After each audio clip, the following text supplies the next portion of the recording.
We left off in Deuteronomy 30, so that's where we'll start. But I'll take this moment to pray and ask God for assistance here. Dear Lord, thank you so much for another beautiful Sunday. I just love how you have provided just the best means of weather and everything.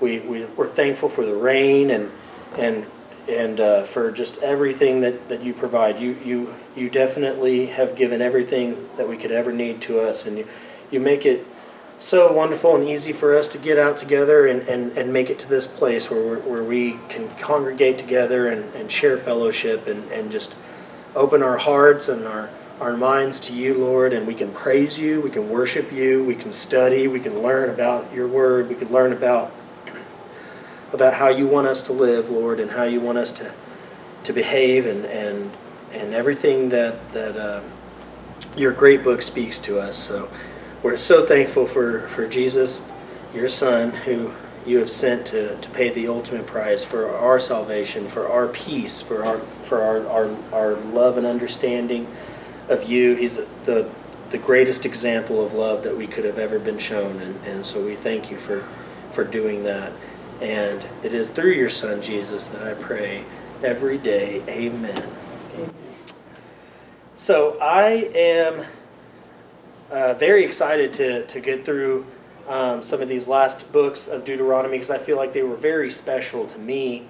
Obviously, the whole Bible is special to me. But there's sometimes things that just kind of pop a little more, that kind of just stick out and kind of just speak to my heart a little bit, and obviously this is a big section, probably to a lot of people. I mean, this was a very important part of Moses' life. I'm sure every day he was doing very good and important work for the Lord. But as we read last week, I read God's mercy towards Israel was outlined in Deuteronomy 31 through 10, and I quickly read through there. And I'll go ahead and read verse 10 just to kind of bring us back, a little recap there. If thou shalt hearken unto the voice of the Lord thy God to keep his commandments and his statutes which are written in this book of the law, and if thou turn unto the Lord thy God with all thine heart and with all thine soul, for this commandment which I command thee this day, it is not hidden from thee, neither is it far off. It is not in heaven that thou shalt say, who shall go up for us to heaven and bring in unto us that we may hear it and do it. Neither is it beyond the sea that thou shouldest say, who shall go over the sea for us and bring it unto us that we may hear it and do it. But the word is very nigh unto thee, in thy mouth and in thy heart, that thou mayest do it. So he is proclaiming, you don't have to look for this word. It is here. It is given to you. And I believe that we have a great responsibility. Once a believer is presented with this word, it kind of gives you more of a, I don't have the best word for it, almost like a conviction. It's almost just like you know the word now. Now you know you need to follow it. And not that people who shouldn't follow it or whatnot, but it's a responsibility, I think, that's given upon us, and that's why we come here to learn more about this, and so that we can be better educated about everything that's in this book, so that we can talk to other people who are lost. You know, we got to be able to explain things in a way that we can get people an idea of God's love for them, and so I think right here when he was telling them, he's like, you guys aren't children anymore. You were the younger generation at a time in the wilderness, and Moses is saying that this is the word is very nigh unto thee, in thy mouth and in thy heart, that thou mayest do it. So sometimes children, when they don't know that they're doing something wrong, we have to correct them as parents and say, don't do that again. But after they've been told that that's wrong and that you shouldn't do that, at that point, when they continue to do it or something, that's just disobedience. I mean, we know that with children, but how do we apply that to ourselves as adults is very interesting, because I mean, we can still. I find myself in that position too, where it's like, I know that wasn't the best way to handle this, or that wasn't the greatest thing for me to do, or somebody, in my opinion, is not driving very well on the road, and I just have something in my heart that's saying, oh, well, they could just, if they would just go a little faster, if they would just get out of my way or something like that. And then I'm just thinking, okay, well, that's not a very loving, very caring soul. You know, I shouldn't have those feelings. I shouldn't be feeling that way towards this person. I should be always extending love and peace and joy to others. And so I find myself in. It might be really old, right? Yeah, I mean, I might be on the other end of that one day, where you know, and I'm sure I have. I'm sure other people were like, "Why is this guy driving like this?" And maybe I was talking to the kids in the back seat or something. You know, we've all been there. And but it's just another, you know, things like this happen to me throughout my week, and I catch myself, and I'm just like, well, I know better. Why am I behaving that way? But you know, we fall short all the time. But yeah, it's very comedic sometimes after the fact when you're looking back and you're like, oh, I was just acting like a child, and I see that with my children. But they were given the commandment, and God's commandment. Kept in the heart, which I just read 11 through 14. So in Deuteronomy 30, he's really trying to tell them. To me, it sounds like he's saying, look, you guys know the covenant. You need to keep the covenant in your heart, and now Israel is to choose good or evil. So 15 through 20, I'll go ahead and read through this. We got some good time today. See, excuse me. See, I have set before thee this day life and good, and death and evil. In that I command thee this day to love the Lord thy God, to walk in his ways, and to keep his commandments and his statutes and his judgments, that thou mayest live and multiply. And the Lord thy God shall bless thee in the land whither thou goest to possess it. If thine heart turn away, so that thou wilt not hear, but shalt be drawn away and worship other gods and serve them, I denounce unto you this day that ye shall surely perish, and that ye shall not prolong your days upon the land whither thou passest over Jordan to go to possess it. I call heaven and earth to record this day against you, that I have set before you life and death, blessing and cursing. Therefore choose life, that both thou and thy seed may live, that thou mayest love the Lord thy God, and that thou mayest obey his voice, and that thou mayest cleave unto him, for he is thy life and the length of thy days, and that thou mayest dwell in the land which the Lord sware unto thy fathers, to Abraham, to Isaac, and to Jacob, to give them.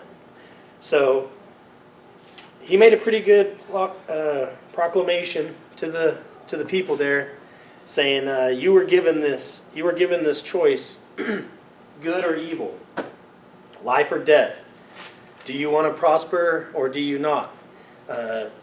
Your children will prosper if you choose to follow God's commandments. And if you don't, then your children will reap curses. And boy, do we see that.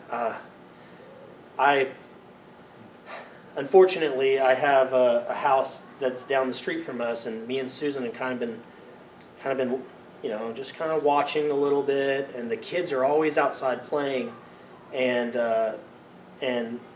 I guess their caretaker, whoever she is to them, is just outside a lot, and I don't know if they've fallen on hard times. The kids aren't very well behaved, but we kind of noticed, we were like, you know, we never see any lights on in that house. They always have all the windows open, and I think we've come to the pretty much conclusion, I don't even think they have electricity. I don't know, like, you know, what, but it's sad to us because we see the kids, But at the same time, we see the grandmother, aunt. I don't know who she is to them, but I don't want to get too far into it. But she yells at the kids and tells them stop doing this, stop doing that, blah blah, and they're just not being raised in the very great environment, in my opinion. I wish there was something I could do. I don't really know how to approach the situation yet. I've been kind of trying to find that out for myself. I know some people, if they found out kids were living in a situation, would probably just want to immediately call DHS or child CPS or something. I don't even know. I've never done that, so I don't know the first thing about that. But part of me is just like, well, does that even help if they take kids away from the people? I mean, you just see these situations and you just feel bad.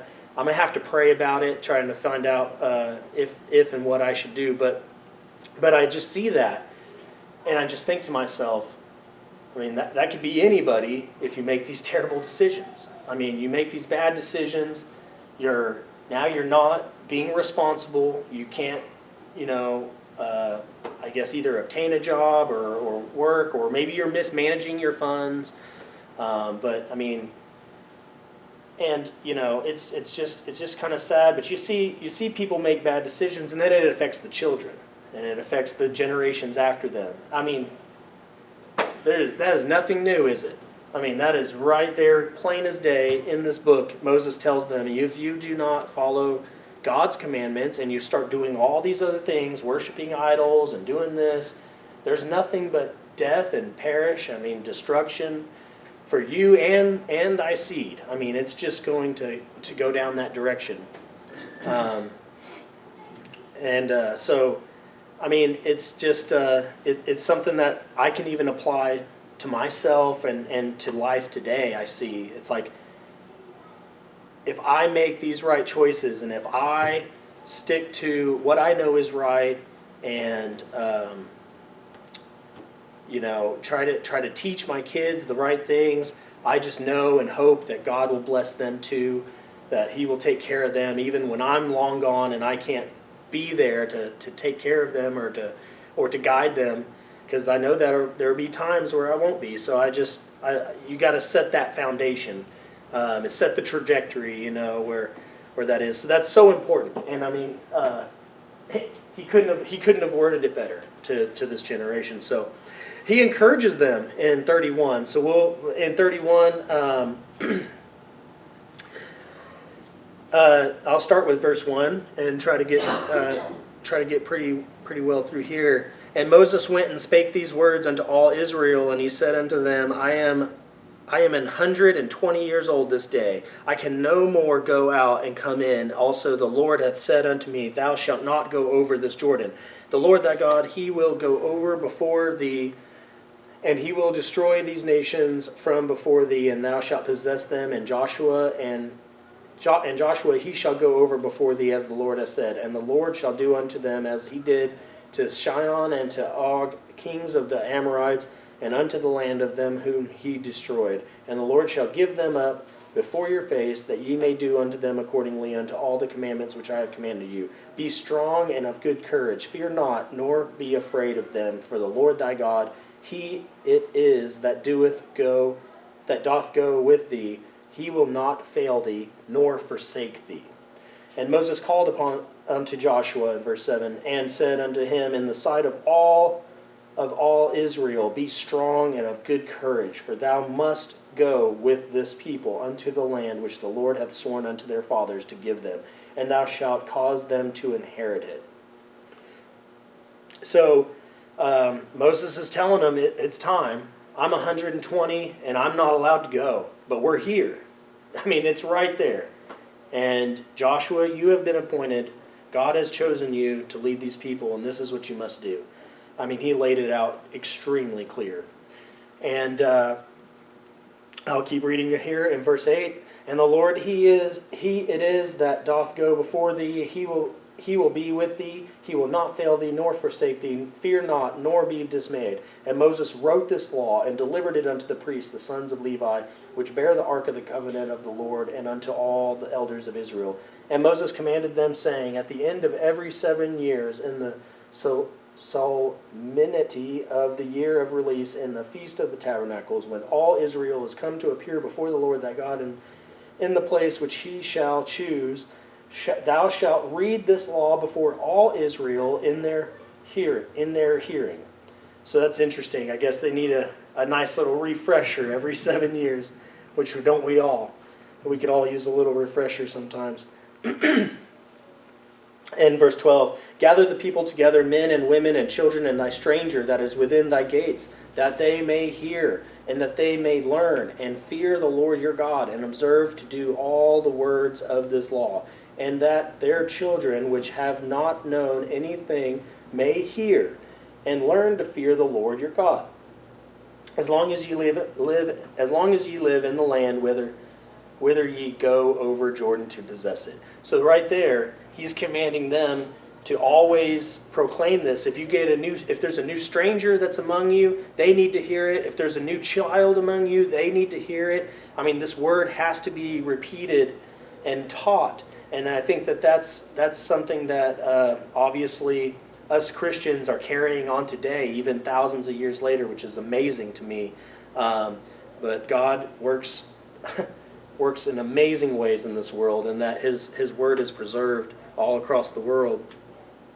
And I'm so thankful that we have that, so that we can learn of the past and better prepare us for even the future days. So Moses and Joshua appear before God in verses 14 here. And the Lord said unto Moses, Behold, thy day approach that thou must die. Call Joshua and present yourselves in the tabernacle of the congregation, that I may give him charge. And Moses and Joshua went and presented themselves in the tabernacle of the congregation, and the Lord appeared in the tabernacle in a pillar of a cloud, and the pillar of the cloud stood over the door of the tabernacle.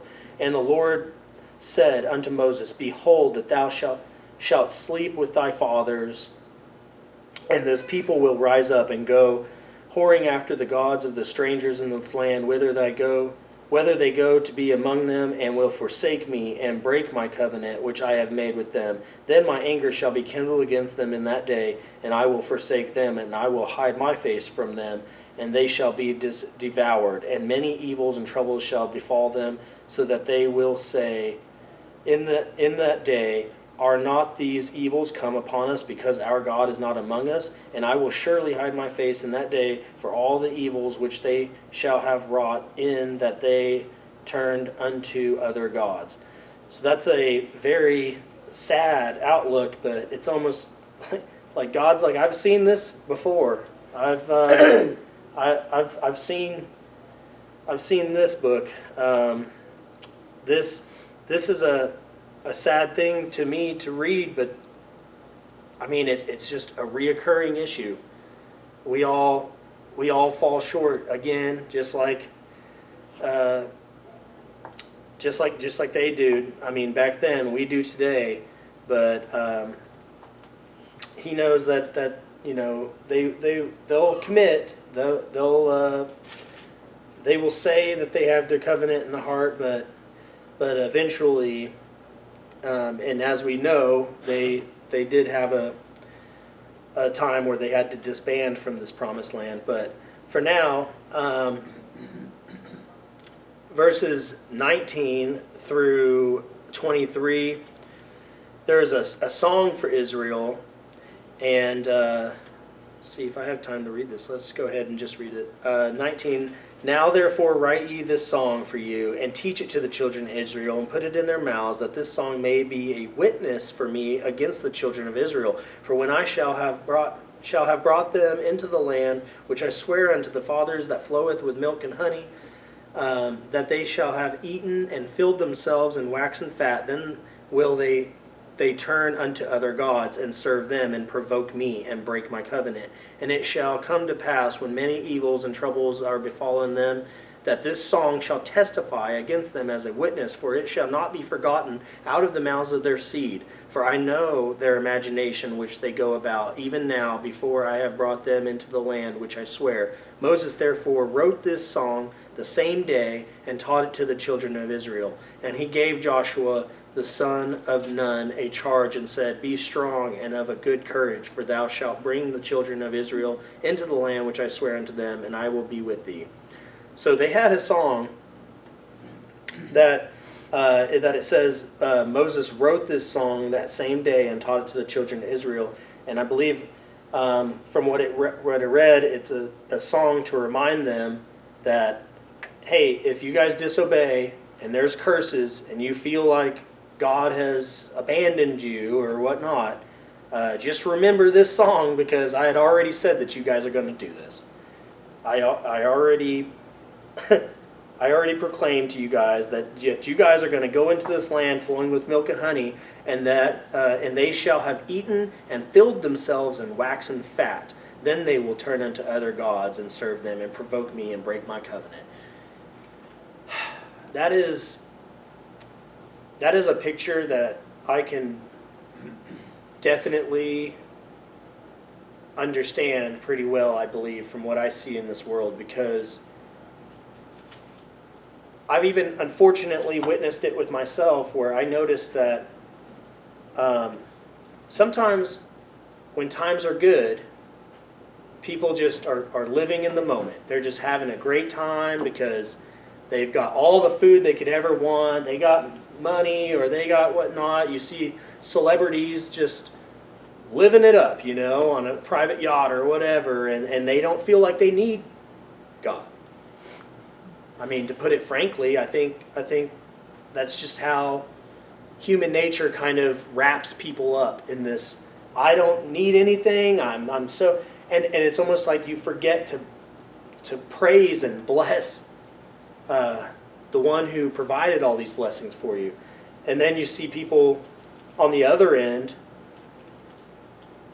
and maybe they're struggling really hard, but it seems like, and I find this upon myself sometimes when I'm in a really big time of need, doesn't it seem like that's the first thing I always turn to is just, Lord, please help me get through this. Please help me. I'm going through a tough time. But then I have to remind myself, well, we got to be praising and thanking Him through all the good and the bad. It says that they're going to go into this land and they're going to be waxing fat, and they're just, and I think that that's really interesting. It makes me think about fasting and how the importance of fasting is, because when you stop feeding the body, you're feeding your soul. And when you're feeding your body, you're kind of quieting your soul, because you're satisfying the flesh. So isn't that kind of a neat thing to kind of wrap your head around? And when Jesus went to go fast, I think He was just trying to build His connection to His Father. And you build a stronger connection, I think, sometimes through suffering. And I don't know, God designed this world, and He knows our hearts, and He knows our nature. But I don't think anybody's immune to it. I think that anybody can get complacent in a time of good tidings and whatnot. I mean, but so that's my encouragement to myself and to others, is to just praise God and keep Him in your mind even through all the good times, because obviously the Israelites at this time, God knows that they're going to go into this land and they're going to have it so good that they're just going to forget about me, and they're going to turn their attention to all these other things and these other gods and these other idols, sadly. But He knows our nature. He knows human nature. And so, but they were provided a song, and the song was to be taught to all of them. So in 31:22, Moses wrote that song. And the Levites, in 24, I'll go ahead and just and read through this really quickly. And it came to pass, when Moses had made an end of the writing of the words of the law in a book, until they were finished, that Moses commanded the Levites, which bear the ark of the covenant of the Lord, saying, Take this book of the law, and put it in the side of the ark of the covenant of the Lord your God, that it may be there for a witness against thee. For I know thy rebellion and thy stiff neck.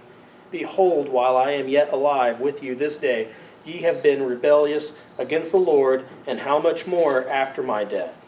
So they have the law, and he charged the the Levites to put that law in the covenant as a testament and a witness against thee, it says. So that's a very important part of Moses' work before he was done. Israel gathers to meet Moses. In 28, gather unto me all the elders of your tribes, of your officers, that I may speak these words in the ear and call heaven and earth to record against them. For I know that after my death ye will utterly corrupt yourselves, and will turn aside from the way which I have commanded you, and evil will befall you in the later days, because ye will do evil in the sight of the Lord, to provoke him and anger throughout the work of your hands. And Moses spake in the ears of all the congregation of Israel the words of this song until they were ended. And in Moses' song, in verse 30 and 32, Deuteronomy, we have the Song of Moses that's provided for us here in this book, and that's wonderful, isn't it? Give ear, O ye heavens, and I will speak, and hear, O earth, the words of my mouth. My doctrine shall drop as the rain, my speech shall distill as the dew, as the small rain upon the tender herb, and as the showers upon the grass. Because I will publish the name of the Lord, ascribe ye greatness unto our God. He is the rock. His work is perfect, for all his ways are judgment. A God of truth and without iniquity, just and right he is he. They have corrupted themselves. Their spot is not the spot of the children. They are a perverse and crooked generation. Do ye thus requite the Lord, our foolish people and unwise? Is not he thy father that hath brought thee? Hath he not made thee and established thee? Remember the days of old. Consider the years of many generations. Ask thy father, and he will show thee thy elders, and they will tell thee. When the Most High divided to the nations their inheritance, when he separated the sons of Adam, he set the bounds of the people according to the number of the children of Israel. For the Lord's portion is his people. Jacob is the lot of his inheritance. He found him in the desert land, and in the waste, howling wilderness. He led him about. He instructed him. He kept him as an apple of his eye. And an eagle stirreth up her nest, fluttereth over her young, spreadeth abroad her wings, taketh them, beareth them on her wings. So the Lord alone did lead him, and there was no strange God with him. He made him ride on high places of the earth, that he may eat in the increase of the fields, and he made him to suck honey out of the rock, and oil out of the flinty rock, butter of kine, and milk of sheep, with fat of lambs and rams of the breed of Bashan, and goats with the fat of kidneys of wheat, and thou didst drink the pure blood of the grape. But Jerushalem waxed fat, and kicked thou art waxen fat. Thou art grown thick, and thou art covered with fatness. Then he forsake God which he made, and lightly esteemed the rock of his salvation. They provoked him to jealousy with strange gods, and abominations provoked him to anger. In 17, they sacrificed unto devils, not to God, to gods whom they knew not, to new gods that came nearly up, on whom your father feared not. Of the rock that begot thee thou art unmindful, and hast forgotten God that formed thee. And when the Lord saw it, he abhorred them because of the provoking of his sons and of his daughters. And he said, I will hide my face from them. I will see what their end shall be, for they are a very forward generation, children in whom is not faith. They go on, the song goes on, and for the sake of time, I probably won't be able to read all of it, but there is another part that does warrant for me to read. But it goes through, and God explains how he is a jealous God, and how they provoked him, and how it affects them. And then 26 is an interesting verse because it says, I said I would scatter them into the corners. I would make them remembrance of them to cease from among men. So as we know, it was told that they previously in the Bible, in the first 4 books, it was already prophesied that they'd be scattered. among the world. And so that's an interesting verse that kind of reinforces that. But God goes further in verse 35 through 42, how he is a God of vengeance. So he will get his vengeance upon that. I'm trying to see how much time I have to read through this because I do want to get a little further. And I want to read all of 34.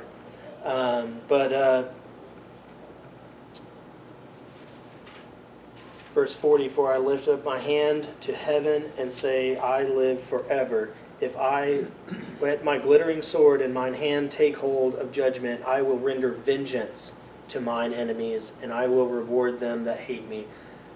I will make mine arrows drunk with blood, and my sword shall devour flesh, and that with the blood of the slain of the captives from the beginning of revenge upon the enemy. There's some very powerful verses in this song. But then he goes through and says that he's also a God of mercy. So in 43, it's, Rejoice, O ye nations, with his people, for he will avenge the blood of his servants, and will render vengeance to his adversaries, and will be merciful unto his land, and to his people. And Moses came and spake all the words of this song in the ears of the people, he and Hosea, the son of Nun. And Moses made an end of speaking all these words to all Israel. And he said unto them, Set your hearts unto all the words which I testify among you this day, which ye shall command your children to observe to do all the words of this law. For it is not a vain thing for you, because it is your life. And through this thing ye shall prolong your days in the land whither ye go over Jordan to possess it. So this song was a very deliberately wrote message so that they could remember the curses, I believe, that would befall them. And if they ever got to a point where they were exiled or scattered among the world, that there was already a song that they were to have known to them that would explain why it is what happened. So very interesting there. And I'll read 48. And the Lord spake unto Moses, picking up there at 48, we'll close out chapter 32. And the Lord spake unto Moses that self same day, saying, Get thee up into the mountain Abarim, unto Mount Nebo, which is in the land of Moab, that is over against Jericho, and behold the land of Canaan, which I give unto the children of Israel for a possession. And die in the mount whither thou goest up, and be gathered unto thy people, as Aaron thy brother died in Mount Hor, and was gathered unto his people, because ye trespassed against me among the people of Israel at the waters of Meribah, Kadesh, in the wilderness of Zin, because you sanctified me not in the midst of the children of Israel. Yet thou shalt see the land before thee, but thou shalt not go thither unto the land which I give the children of Israel. So Moses was sent to that mountain, I believe, to see the promised land, and that must have hurt. I don't know. I mean, it must have been a little bittersweet. I think Moses still had his peace. He knows that he knows that he wasn't perfect, and I think we all know that we're not perfect. So I'm sure he felt that way, and it's relatable to how any of us could feel. But just to be shown that after traveling from Egypt, dealing with all of Pharaoh and everything he put him through, and leading those people through the wilderness for 40 years, it must have been a little bittersweet to go up there and see that. But what an image you can kind of paint in your mind of what that must have been like. So 48 through 52 describes Moses being sent to that mountain to see that. So, but in 33, Israel is blessed by Moses. So Moses gives his blessing to Israel We end on a very lighter note than some of the words that were used in God's proclamation or His song that was given to the children to understand what's going to happen, or the reasoning behind their cursing if they don't believe. But Israel is blessed by Moses in 33 verse 1, and this is the blessing wherewith Moses, the man of God, blessed the children of Israel before his death. And he said, The Lord came from Sinai, and rose up from Seir unto them. He shined forth from Mount Paran, and he came with 10,000 of saints from his right, and went a fiery law for them. Yea, he loved the people. All his saints are in thy land, and they sat down at thy feet. Every one shall receive of thy words. Moses commanded us a law, even the inheritance of the congregation of Jacob. And he's providing blessings on the tribes. So verses 5 through 25, for the sake of time, I won't be able to read, unfortunately, but it is very good and very uplifting to read. And but he goes through and blesses each tribe. In verse 5 you can see, and he was a king in Jerusalem when the heads of the people and the tribes of Israel were gathered there. Let Reuben live and not die, and let not his men be few. And this is the blessing of Judah. And he said, Hear, Lord, thy voice of Judah, and bring him unto his people. Let his hands be sufficient for him, and be thou an help to him for his enemies. And of Levi, he said, Let thy Thummim and thy Urim be with thy Holy One, whom thou didst prove at Massah, and with whom thou didst strive at the waters of Meribah. And then he goes through and blesses, and of Benjamin in verse 12, and of Joseph in 13, and goes on through, and of Zebulun in 18, and of Gad in 20, and of Dan, and of Naphtali in 22 and 23, and Asher in 24. So he goes through and blesses all of the tribes, which I think was a wonderful thing for Moses to do there. But Israel will dwell in safety is described in verses 26. I'll read there. There is none like unto the God of Jeshurun, who rideth upon the heaven in thy help, and in his excellency on the sky. The eternal God is thy refuge, and underneath are the everlasting arms, and he shall thrust out the enemy from before thee, and shall say, Destroy them. Israel then shall dwell in safety alone. The fountain of Jacob shall be upon a land of corn and wine. Also his heavens shall drop down dew. Happy art thou, O Israel, who is like unto thee, O people saved by the Lord, the shield of thy help, and who is the sword of thy excellency. And thine enemies shall be found liars upon thee, and thou shalt tread upon their high places. So there's the song of Moses in 32, which has the just and right God, a jealous God, a God of vengeance, but also a God of mercy. And Moses is brought up to the mountain. And then in 33, we see that Moses gives his final words to Israel in a form of blessing each tribe. And I encourage everybody to go through and read that, at least verses 5 through 25. I wish I had the time today, I would have read it, but I really want to read every single word of this last chapter. So chapter 34, we are brought to the end of the Torah. A very, I guess, proper way if you were to close out the books of Moses, obviously with his death. So I'll take this last 5 minutes or so that I have to read the chapter 34 of Deuteronomy.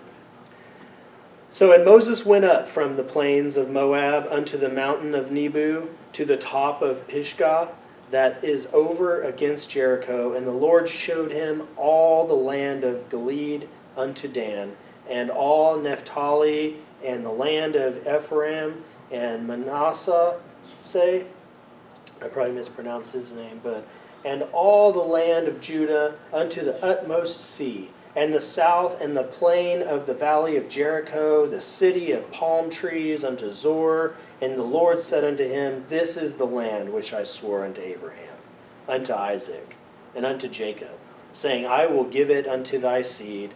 I have caused thee to see it with thine eyes, but thou shalt not go over thither. So Moses, the servant of the Lord, died there in the land of Moab, according to the word of the Lord. And he buried him in a valley in the land of Moab, over against Beth Peor. But no man knoweth of his sepulchre unto this day. And Moses was 120 years old when he died. His eye was not dim, nor his natural force abated. And the children of Israel wept for Moses in the plains of Moab 30 days. So the days of weeping and mourning for Moses were ended. And in verse 9, Joshua, the new leader, is appointed. And Joshua, the son of Nun, was full of the spirit of wisdom, for Moses had laid his hands upon him, and the children of Israel hearkened unto him, and did as the Lord commanded Moses. And there arose not a prophet since in Israel like unto Moses, whom the Lord knew face to face. In all the signs and the wonders which the Lord sent him to do in the land of Egypt to Pharaoh, and to all his servants, and to all his land, and in all that mighty hand, and in all the great terror which Moses showed in the sight of all Israel. And that is the last notes, the last bit of information we have of Moses. What a journey that has been.